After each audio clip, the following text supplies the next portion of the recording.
Eleições 2020. Hoje é a 13ª de um total de 18 sabatinas exibidas durante o mês de outubro, com todos os candidatos à Prefeitura de São Paulo e os 4 vices das chapas mais bem colocadas nas pesquisas. É iniciativa que você só vê aqui na TV Gazeta, única emissora aberta a dar espaço para todos os candidatos igualmente.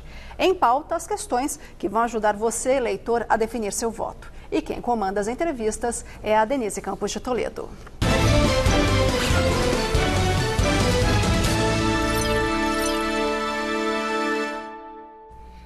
Nesta série de entrevistas com os candidatos à Prefeitura de São Paulo, eu converso agora com Antônio Carlos, que é candidato pelo PCO, o Partido da Causa Operária. Antônio Carlos, boa noite. Boa noite, Denise, e eu agradeço à TV Gazeta pela oportunidade que outras emissoras não estão dando, de que o PCO possa apresentar suas propostas para a população de São Paulo.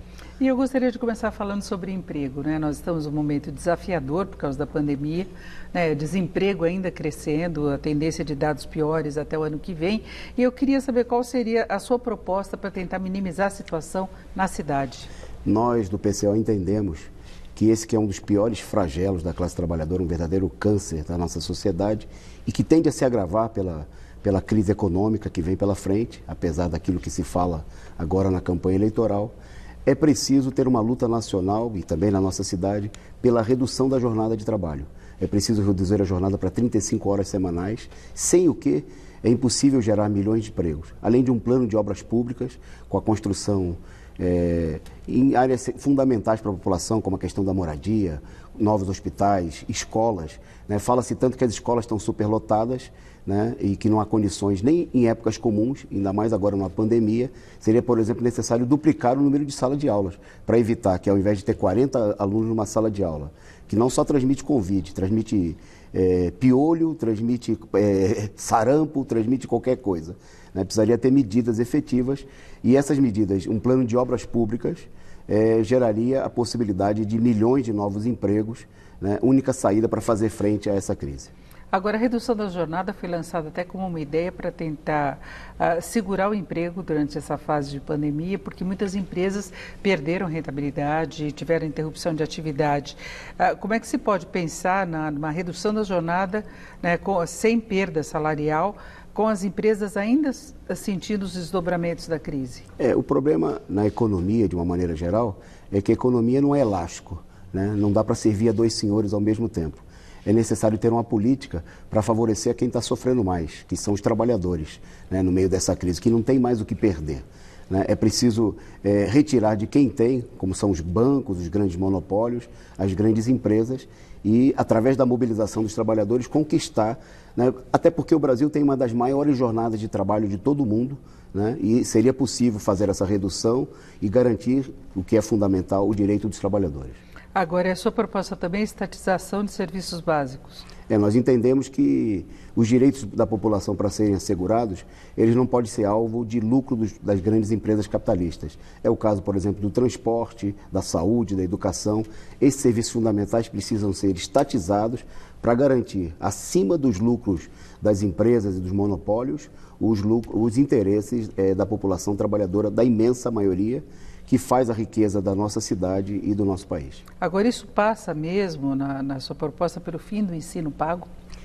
A questão do ensino pago, as pessoas só pagam alguma coisa privada, como o caso, por exemplo, do plano de saúde ou da escola privada, quando o serviço público é tão deteriorado que a pessoa é obrigada a recorrer ao serviço privado. É o caso também do transporte. Ninguém sai com o seu carro de casa porque quer, mas porque não tem transporte coletivo de qualidade. Então, é preciso garantir pesados investimentos no setor público, que as verbas públicas sejam usadas exclusivamente para o setor público, não, por exemplo, contra a política adotada recentemente aqui na Câmara Municipal de criar vouchers e compra de vagas nas escolas privadas. É preciso investir na educação pública, na saúde pública, e essa medida vai, aos poucos, transformando a compreensão clara, até porque a escola pública no Brasil é muito superior à qualidade do ensino privado. Veja-se o caso agora na pandemia, qual é a universidade pública que está discutindo aí criação de vacina, que está apontando alguma medida para a sociedade? Privada, nenhuma. São as públicas que oferecem as soluções. Você vê nos grandes concursos nacionais, como no caso do Enem, as escolas técnicas, as escolas federais têm um desempenho superior à média das escolas privadas. O ensino público é de melhor qualidade.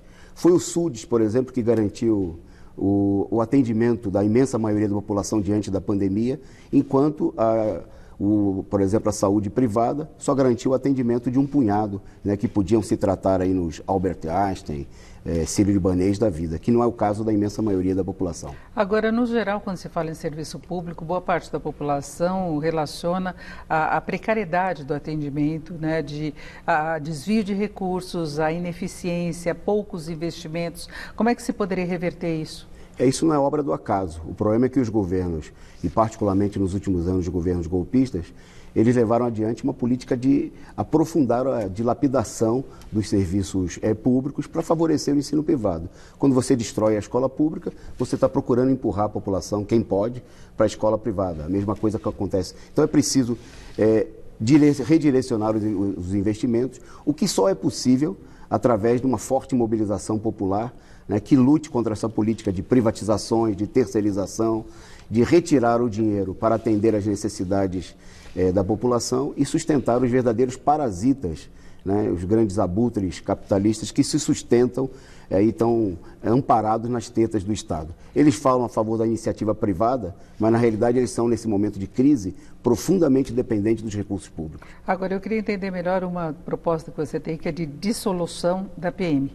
Da Polícia Militar e de todo o aparato repressivo e, ao mesmo tempo, defendendo armamento para a população. Como é que se daria isso na prática? O povo brasileiro, um dos piores flagelos é a política repressiva que existe contra a maioria da população. No ano passado, por exemplo, nós tivemos um recorde de mortos pela ação da polícia. Mais de 6.300 pessoas foram assassinadas. É a maior organização criminosa do país, né, e a Polícia Militar se destaca e 40% desses casos estão em São Paulo e no Rio de Janeiro. É preciso acabar com essa organização, que é uma organização de guerra contra a população. É uma espécie de organização escravocrata, né, de capitães do mato, que saem por aí. 80% dos mortos, né, segundo os dados dos próprios institutos, são de negros. Né, é uma organização racista, né, uma organização de perseguição e de violação dos direitos democráticos da população trabalhadora, negra, da juventude. É preciso dissolver esse aparato repressivo. Né? Nós defendemos a criação de polícias militares sob o estrito controle da população. Você não pode ter uma polícia que não está controlada pelo povo, né? Que ela leva adiante uma guerra contra a população. E, nesse sentido, um direito democrático da população, que foi votado em plebiscito nacional, inclusive há alguns anos atrás, é o direito de armamento. Né? Não o armamento que o Bolsonaro defende, que é o armamento apenas, né, das milícias, das pessoas que têm preconceitos em relação à população. É o direito do povo se defender. É o direito da população de Paraisópolis não ser vítima da ação truculenta da polícia sem poder ter o direito democrático de se defender. Dos sem teto, dos sem terra, né, de serem vítimas da opressão, de serem desalojados. Inclusive, nesse momento de pandemia, nós estamos batendo recordes de despejos, né, sem ter e de maneira ilegal, sem nenhum tipo de defesa. Né? Quer dizer, a população precisa, o direito democrático, né, votado pelo povo, repito, né, de que a população tenha um amplo e restrito direito de se armar para se defender diante da opressão do Estado, né, da máquina de guerra que se constituiu contra a população e também dos setores de direita que vem se armando aos olhos vistos. É o caso das milícias, né, é o caso dos grupos fascistas que vem se armando, que vem reprimindo os trabalhadores. Agora, uma liberação geral não levaria a uma situação de guerrilha. Eu queria acrescentar um outro ponto, que você tem várias pautas em defesa das mulheres. E a gente tem visto a violência aumentar, né, e as mulheres serem alvos também das pessoas que têm armas.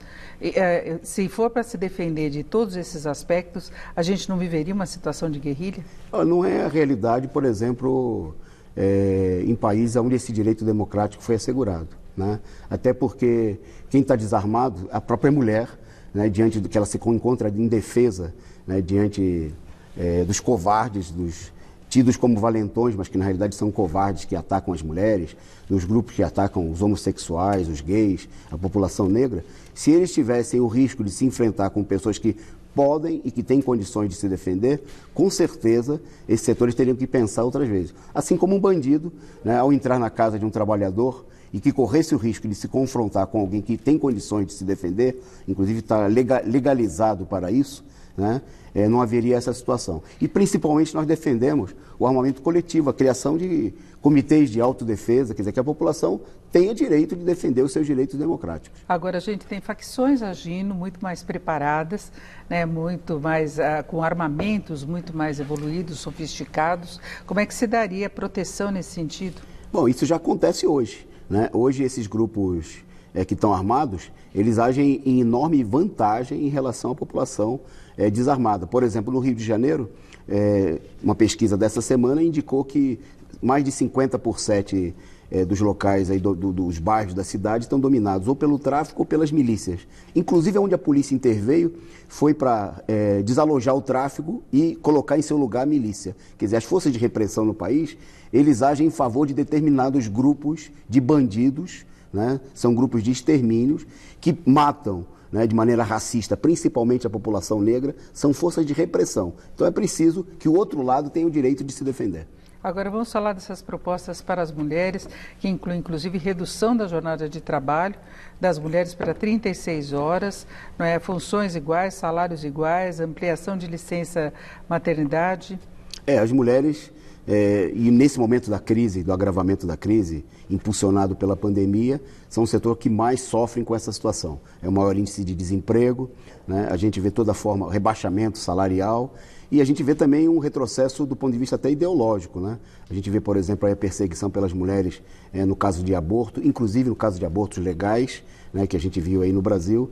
Quer dizer, nós temos uma ofensiva nesse momento da direita que é preciso responder através da mobilização das mulheres, né, do conjunto da sociedade, dos sindicatos, né, também dos homens que defendem os direitos democráticos, que são companheiros das mulheres, e reverter essa situação através da luta, porque nós estamos numa ofensiva, né, em que o governo fascista, reacionário que nós temos aí, inclusive impulsiona uma política de que a mulher, o lugar da mulher é em casa, atrás do forno e do fogão, né, uma política reacionária, obscurantista, né, tratando a mulher como uma figura de segunda classe. Agora, doutor Lucas, você tem algumas pautas que são mais nacionais, que é uma cidade, mesmo sendo como São Paulo, não teria condições de implementar, né? Inclusive essa questão de polícias, de armamento, tem a questão também da legalização das drogas.